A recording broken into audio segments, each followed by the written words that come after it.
Okay, I believe we're on. Okay, excellent. Do you have a note on your screens anywhere that says live stream? I had a note that popped up that said that we were being used by other apps. YouTube. Mine says live. The content's Content being of this sent. meeting's being Yeah. sent to YouTube. Yep. Okay, excellent. Welcome everyone to today's special meeting of July the 3rd for the Tourism Sault Ste. Marie Board of Directors. Joining us today for the city, we have Alana running the controls and Travis. And then we have Nick Brash, Lawrence Foster, Melissa Porco, Richard Walker, and myself for the board. And sorry, Jeff has also joined us. Okay. With that being said, did everybody have an opportunity to review the minutes from the last meeting that was just a couple of weeks ago on June 17th? And did we have any questions or comments from those minutes?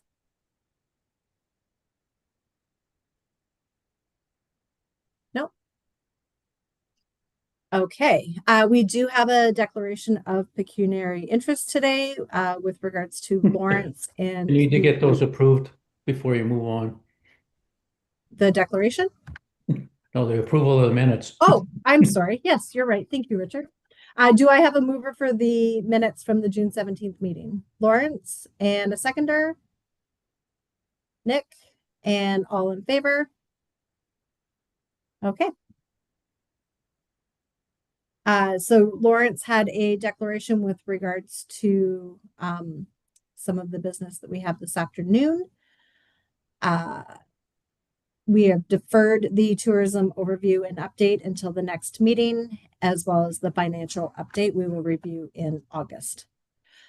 Travis, I will pass it over to you here for new business items A, B, C, and D on today's agenda.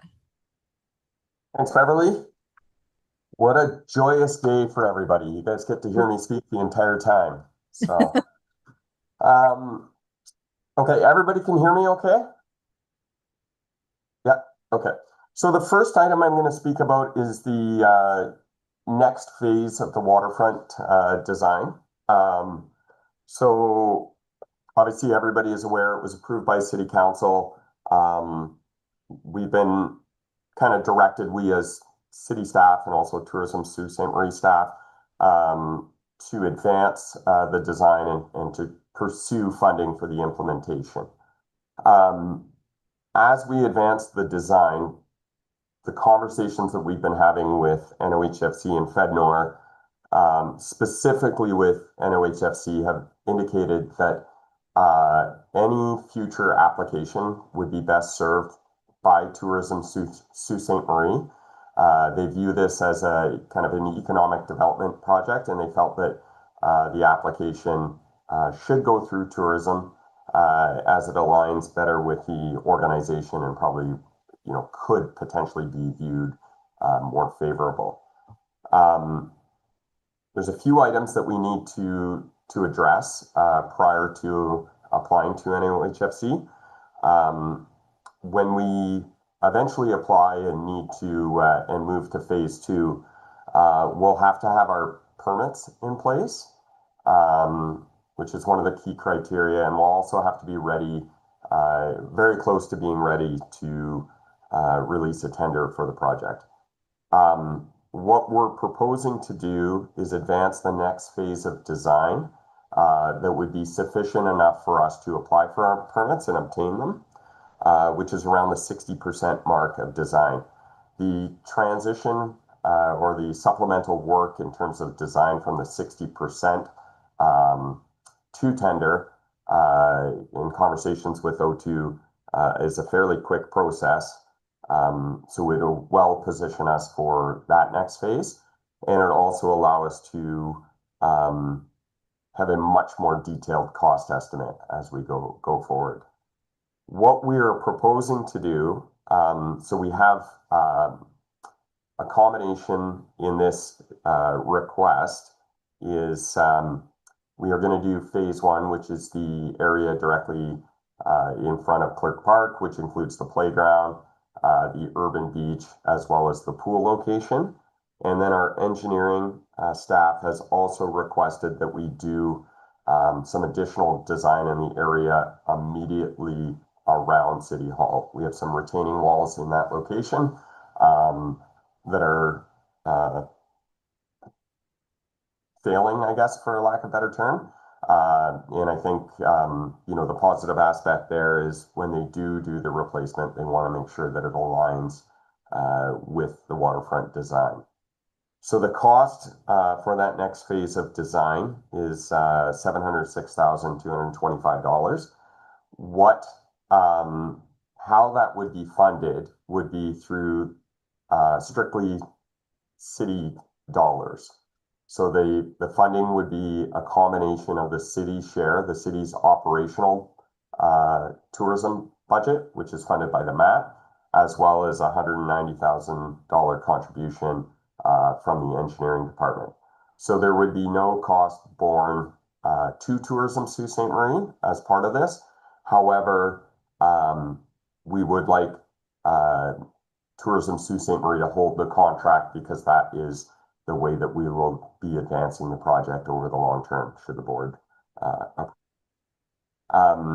We will also be, just as a bit of background, I've been having conversations with FedNor, and they suggested that we could apply for some support for the design costs, where they would, we're still working through the total amount that we could potentially request, but they could come to the table with a significant contribution for these costs as well. But yeah, I guess the salient points are, we're advancing the design that will allow us to achieve our permits, that will allow us to get quite a significantly refined cost estimate, and that will get us into a position where we're very close to being able to go forward with tender. And it is not being funded by Tourism Sault Ste. Marie.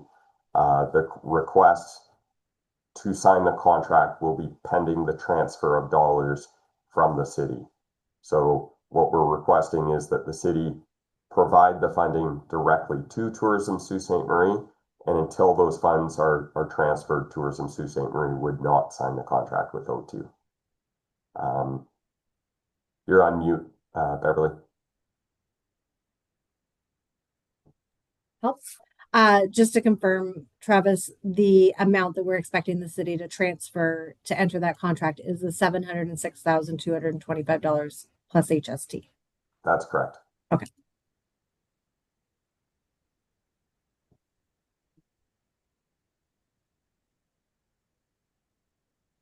When would we expect that to happen? Like, how quickly do we expect the city to make that transfer and us to be able to enter that contract? So it'd be early. The next meeting of council is August 12th. So Okay. I'm going to seek permission at that point. And Okay. should permission not be granted, then the city would hold the contract for that work. And again, just to confirm, this is for the design portion of phase one only at this point. Phase one plus the area immediately basically connected to City Hall. Okay. Excellent. Was there anything else that you had with regards to the waterfront design plan? No. Did anybody have any other questions for Travis regarding the waterfront design plan? Okay, I think that one's all pretty straightforward. We can move on then to the Wishart Park Bridge Access Trail resolution. Okay, so the next phase of the Wishart Park Access Trail, I guess there's a couple of components. I guess the first being when Steel Speed installed the bridge and did the abutments. The abutments are the items that we place the top deck of the bridge on. There was ramping material that was moved over in order to make a nice transition, obviously, off the bridge. When we did that, we had assumed that we had enough material over there until kind of the snow melted away. So as part of the pre-existing contract with Steel Speed, and I can send a really cool video maybe after this, they were able to transfer more material to the south side of the river. With Precambrian already being on the south side of the river and there being no way for, I guess, easy access for Steel Speed, and because their equipment is of the size that it would actually damage the trail that we had constructed, we're proposing to have Precambrian place that material on the ramp, do the compaction and clearing of that.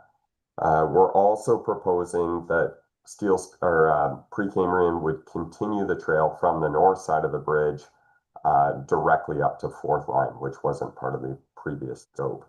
So the cost for doing that work, as well as a small skills park in that area, probably some jump options, as well as a small flow trail, would be $192,750.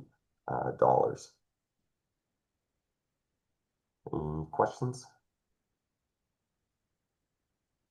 And which funds are we looking at pulling this from? The general development? So that's actually funded. We have the funding from NOHFC, Wishart Park funding. So it would be coming from there, as well as the city share for this project as well. But Okay. yes, general development, but funded by two other sources in addition to. And that's the roughly I forget the percentage that's costing us. I forget, you did that calculation at one point in time. Sorry, I know. Yeah, I'd have to double check. It was less than 20%. Yes, it was. Yeah. So that's what we're looking at covering, really. Yeah, somewhere between 12 and 8. I can go back and take a look at that.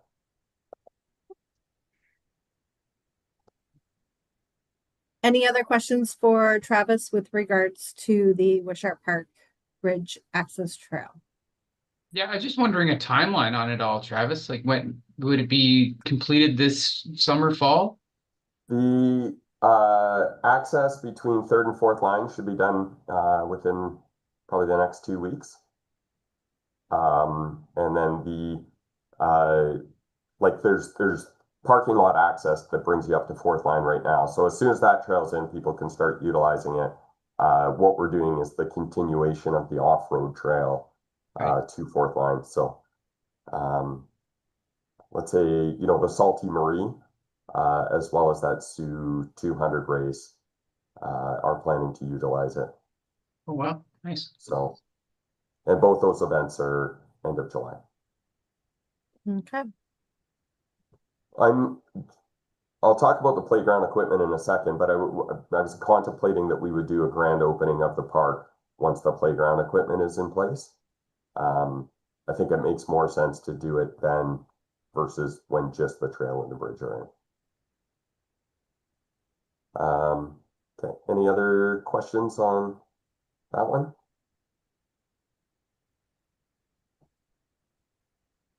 Okay, Travis, we can move on to the Wishart Park playground equipment. Okay, so as part of the scope that we included with our NOHFC application was the development of a playground area.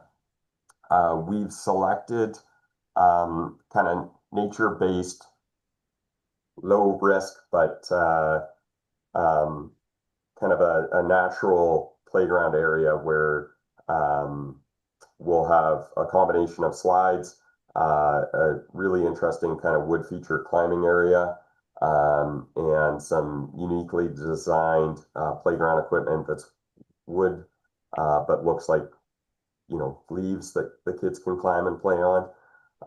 So we're looking to purchase that equipment, and again, we'll have that installed later this summer. Most likely by the time that we place the order and have it installed will be probably later in September. Again, this one would be funded through NOHFC.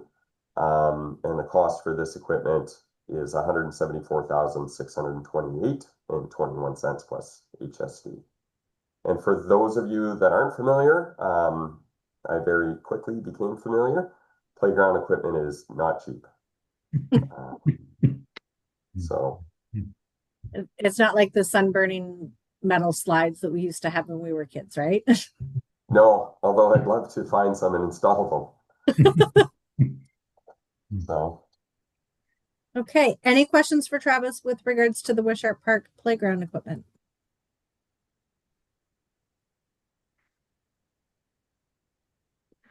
Okay. The last new item of business on the agenda is the Algoma Trail network construction. okay, so this is the continuation, and I guess it would be the final portion of our funding for the Algoma Trail Network, which is the continuation of the trail, the Farmer Lake Trail, but it's the return loop. So this is the component. Right now we're out at Crystal Lake. I don't know if anybody is familiar with these areas, but we are now transitioning southeast to Mabel Lake, and then we'll continue the loop directly back to Hiawatha Highlands. So the full extent of the loop, when we are complete, is going to be close to 20 kilometers. And that will be that kind of very unique backcountry kind of remote nature trail system. So by the end of it,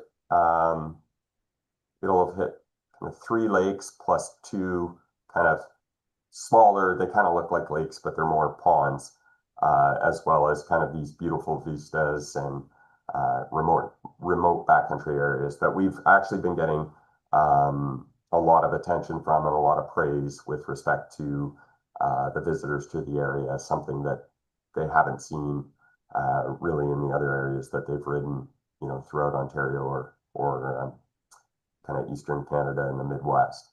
So the final portion that we're proposing would be the 140,000 plus HSD for Holocene.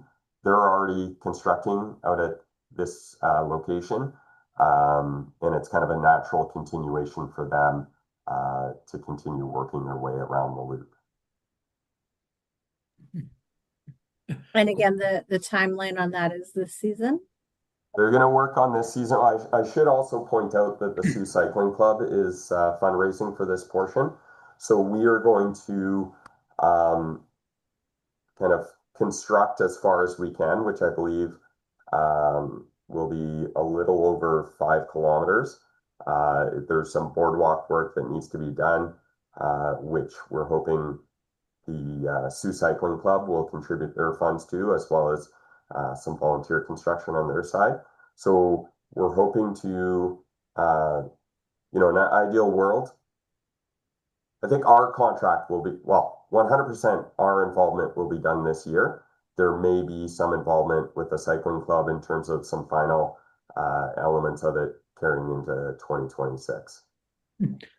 So question is, this is part of, again, whatever that percentage happens to be between 12 and 20, that's what we're covering, and that comes out of our general fund? That's correct. Yeah. So again, you know, we've got funding that's remaining through NOHFC that would be covering this, as well as still city share. So secondary question is 20 kilometers, what does that compare us to for Marquette or anybody else in Southern Ontario? Well, I think this will add us, like when we're all said and done, we'll probably be close to the 70 kilometer mark. Like we would need, you know, another couple of million to hit the Marquette point, but we've got enough now. You know, I think our goal was a multi-day visit, and we will have achieved that, you know, a good portion of that with the completion of this trail. Especially once you start factoring in kind of the urban network. You know, I was talking to a guy, I don't know, Beverly, if you told him to come find me at the O Cup this weekend, but I had a guy that was staying at the water tower and was told to look for the guy with the tattoo on his leg. And he came and approached me, and I was telling him that, like, you know, when they come back, they'll be able to ride from the water tower, you know, in less than 10 minutes, and they'll be on the trail network. Yeah, his name was Alex. Yeah. Yeah. So, yeah. So, yeah, I think we're going to be at a point where, you know, the board has done a phenomenal job in terms of the expansion. We had the O Cup this weekend. It was incredibly successful. Tons of feedback on how great the trails were. We had a bunch of people that stuck around another day after the race just to ride. You know, reputationally, I think within Ontario, you know, we're being known for having the best trail network and one that can keep people here for a couple of days. And what else do we have planned in the imminent future on these trails? I mean, to hit those high-end marks, as you said, but, you know, is there other phases to this that we're looking at in the short term, the next There 2 were years? other phases within the master plan that we had done back in 2019.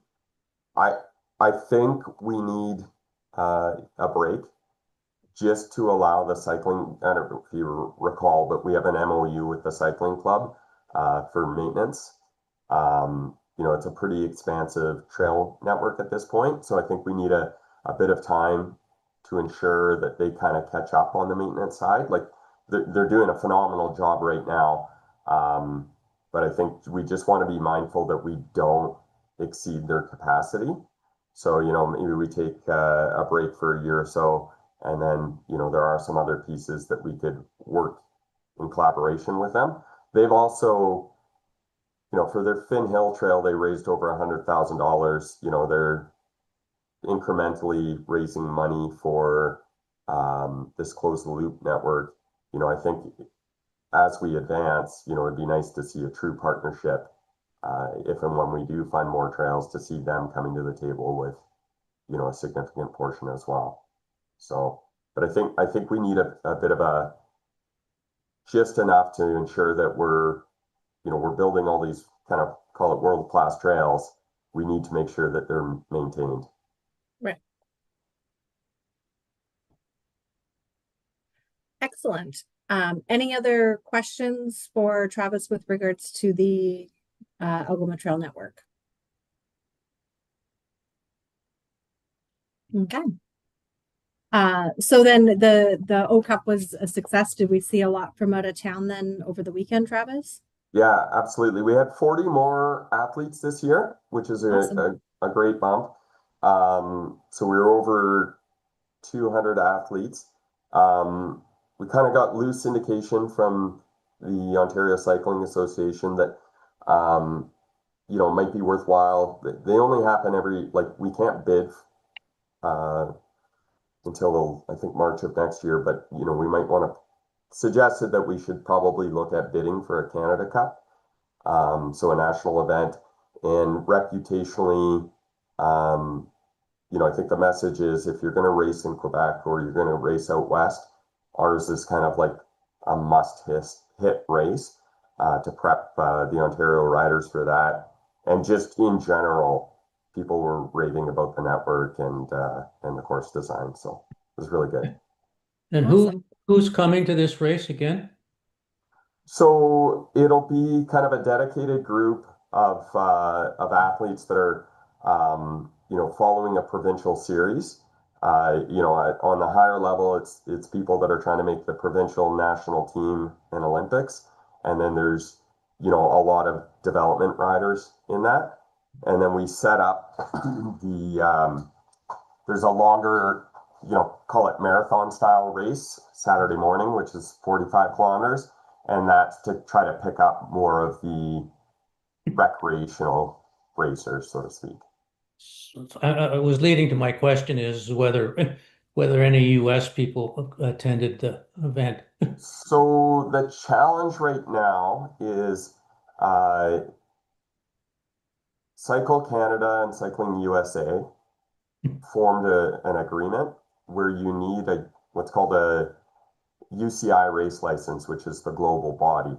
Those cost $190 to have that race license. So we're currently not really tapping into that US market with this. What So the $190 is the cyclist has to pay that? yeah. Oh, okay. So what's been talked about, I guess, well, the conversation that we're having with the OCA is there's only one other Canada Cup within Ontario, and it's at Hardwood Hills. And they're potentially going to get their classification listed, which means that you would get UCI points, which help towards World Cup races. If that happens and we become the second one, our attraction for US racers is going to be significant, like should be significant. Got it. You know, at the very least, we'll get them compared to like we're not able to, you know, right now. I think if we did get them, we'd get like one or two. So there's not many people that hold a UCI race license.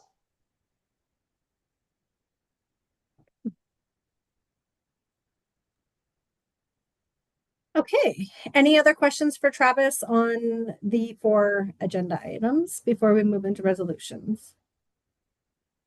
No? Okay, thank you very much for all of that information, Travis. We have everyone currently on camera, so when we vote on the resolutions, just make sure that you've kept your camera on. The first resolution is, and sorry, just to confirm, Lawrence, it was the Algoma Trail Network contract that you had a pecuniary interest in, correct? Okay, so you won't be voting on that one. The first resolution on the docket that I'll ask for mover on is be it resolved that the Board of Tourism Sault Ste. Marie agrees to enter into a contractual agreement with O2 Design for the detailed design of Phase 1 of the Waterfront Development Plan for the sum not to exceed $706,225 plus HST. Further be it resolved that this resolution is conditional on the equivalent transfer of funds from the City of Sault Ste. Marie. Do I have a mover for this resolution? Richard, and a seconder, Jeff. And I'll call for a vote. All in favor? And that one carries. The second item for resolution is the Wishart Park Bridge Access Trail, and it reads, be it resolved that the Board of Tourism Sault Ste. Marie authorizes the chair of the board to enter into a contractual agreement with Precambrian Natural Surface Trails, Inc. for the sum not to exceed $192,750 plus HST for the purpose of trail construction for the Wishart Bridge project. Do I have a mover for this resolution? Lawrence, and Nick as a seconder. And I'll call for a vote for those in favor of this resolution. And that one carries. Next item is the Wishart Park Playground Equipment. And that resolution reads, be it resolved that the Board of Tourism Sault Ste. Marie authorizes the chair of the board to enter into a contractual agreement with Earthscape for the purchase of playground equipment to be located at Wishart Park for the sum not to exceed $174,628.21 plus HST. Do I have a mover for this resolution? Lawrence, and Jeff as a seconder, and I'll call for a vote of all in favor for this one. And that one carries. The final resolution is the Algoma Trail Network construction that Lawrence won't be participating in the vote on. Be it resolved that Tourism Sault Ste. Marie agrees to enter into a contractual agreement with Holcine Trail Company for the sum not to exceed $140,000 plus HST for the purpose of trail construction for the Algoma Trail Network. Do I have a mover for this resolution? Jeff, and a seconder, Nick. And I'll call for a vote for those in favor of the Algoma Trail Network resolution. And that one carries as well.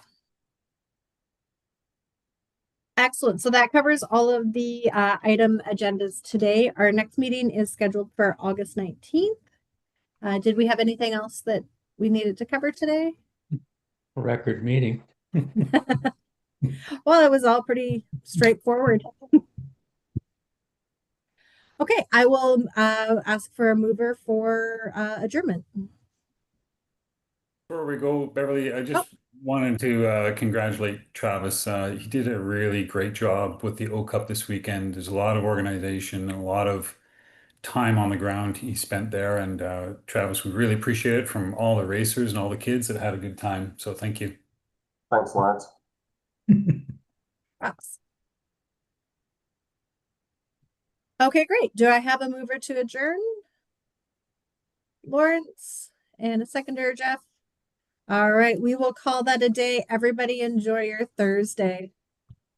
Have a great summer, everyone. See you in August. Take care.